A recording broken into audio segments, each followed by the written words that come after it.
Attention army, তোমরা হয়তো জানো বিটিএস কামব্যাক করার আগে বর্তমানে বিটিএস জিকিউ ম্যাগাজিনের সাথে আছে। জিকিউ ম্যাগাজিন বিটিএস এর কিছু ভিডিও ছবি শেয়ার করছে। বিটিএস এর 7 জন কিছু কথা বলছে।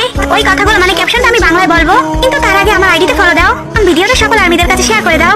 আরএম বলেছে, আমার মনে হয় এখন সবচেয়ে গুরুত্বপূর্ণ বিষয় হলো আমরা আবার একসাথে ফিরে এসেছি। আমরা আবার সারা বিশ্বের ভক্তদের দেখতে পাবো।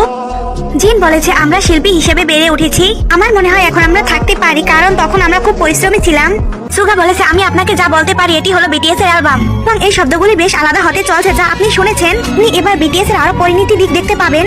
নেহা বলেছে, আমি মনে করি এটি আরো অর্থবহ যে আমরা একটি দল হিসাবে একত্রিত হয়েছি। আমাকে একাকে অনেক কিছু শিখতে হবে, অভিজ্ঞতা অমূল্য যা আপনি টাকা দিয়ে কিনতে পারবেন না। জিমিন বলেছে, আমরা আর্মিদের প্রভাবিত করি এবং আর্মিরা আমাদের প্রভাবিত করে, এটি উভয়ের সঙ্গেই যায়। ভি বলেছে, আমরা সকলে আমাদের প্রত্যেককে আলাদাভাবে মূল্যবান করার চেয়ে বিটিএস কে বেশি মূল্যবান বলে মনে করি। আমরা একত্রিত দল হিসেবে আত্মপ্রকাশ করছি, তাই আমি মনে করি এটি আমাদের মূল পরিচয়। জাংকুক বলেছে, অ্যালবাম তৈরি পুরো